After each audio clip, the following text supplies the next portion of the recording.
El tema del día de hoy trata sobre los archivos logs y vamos a ver cómo crear un archivo log diario automáticamente en una aplicación desarrollada en Java.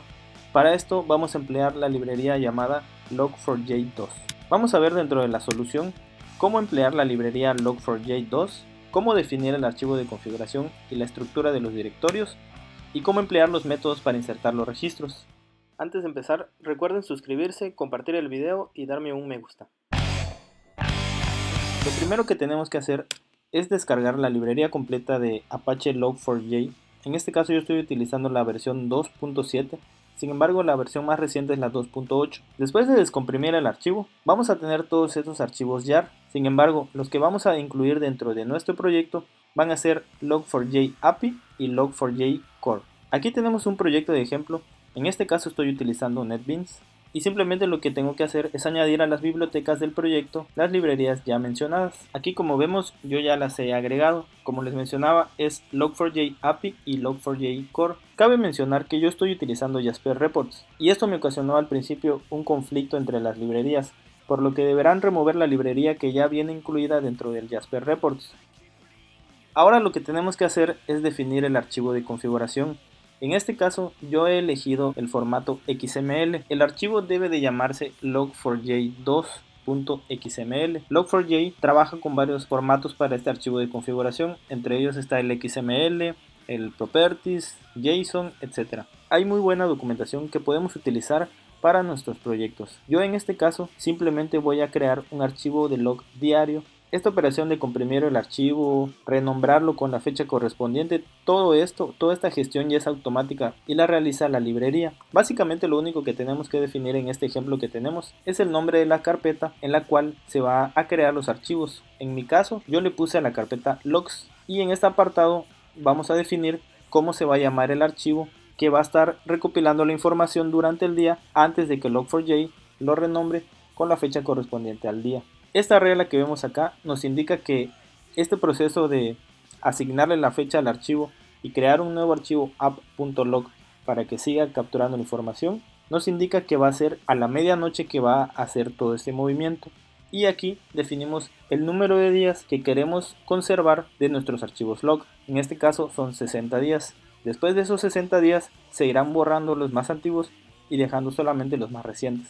Prácticamente todo este código está basado en la documentación oficial. Yo solamente hice unos ajustes en esta parte para que me funcione más adecuadamente. Este archivo de configuración lo debemos de guardar dentro del paquete por default, así como vemos en esta estructura de directorios. Lo único que nos resta hacer es simplemente ir añadiendo registros o entradas a nuestros archivos log. La verdad que es un proceso demasiado sencillo de configuración, pero que debemos de tener mucho cuidado a la hora de realizarlo, ya que las versiones anteriores de Log4j no son compatibles con las versiones 2.x, tanto en los archivos de configuración como en la API que utiliza. Bien, ahora vamos a ver cómo vamos a realizar este proceso de utilizar los métodos para agregar los registros. Lo primero que tenemos que hacer es crear una instancia de la clase Logger. En este caso yo tengo definido un objeto llamado Logger y lo instanciamos de la siguiente manera: logmanager.getRootLogger. Es todo lo que tenemos que hacer.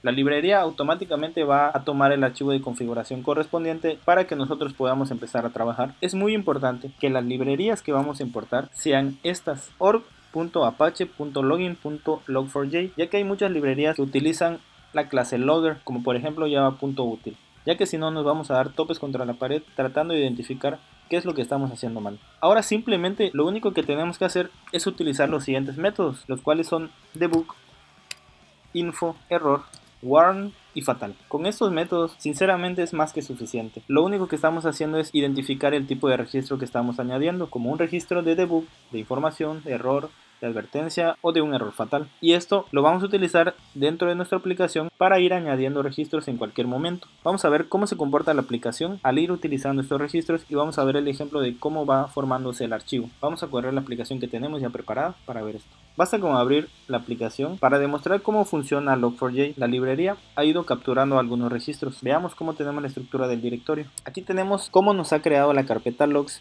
al mismo nivel de dist, esto ya que así lo definí en el archivo de configuración como lo vimos. Y ahora aquí adentro hay este archivo llamado app.log, que es el que está capturando la información durante todo el día. Log4j, al llegar la medianoche, automáticamente realiza todo el proceso de configuración de los archivos y los renombra poniéndole la fecha que corresponda. Vamos a ver el contenido cómo está.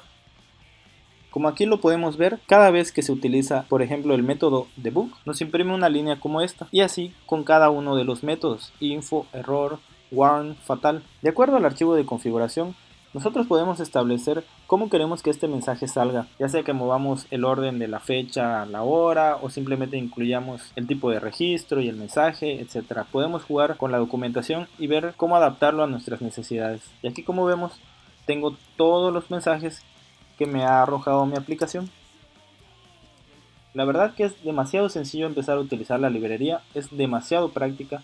No tenemos que estarnos preocupando por cuestiones de entrada, de salida, de manejo de archivos, de renombrar los archivos. Todo esto ya es transparente para el desarrollador. Lo único que tenemos que hacer es definir los parámetros de configuración a nuestro gusto. En cuestión de rendimiento, sinceramente es prácticamente invisible. En este caso yo lo tuve que utilizar para identificar una excepción que estaba teniendo, ya que mi aplicación realiza muchos procesos al transcurrir los minutos. A veces es difícil que los usuarios realmente te digan qué es lo que está ocurriendo o simplemente no saben cómo comunicarte. Así que decidí utilizar esta librería para poder ir rastreando todas las ejecuciones de las optimizaciones y yo poder darme cuenta cuál era ese caso raro en que yo necesitaba capturar una excepción. Eso sería todo por el día de hoy. Espero les haya gustado este video. Recuerden compartir el video, suscribirse y darme un me gusta. Les agradezco muchísimo.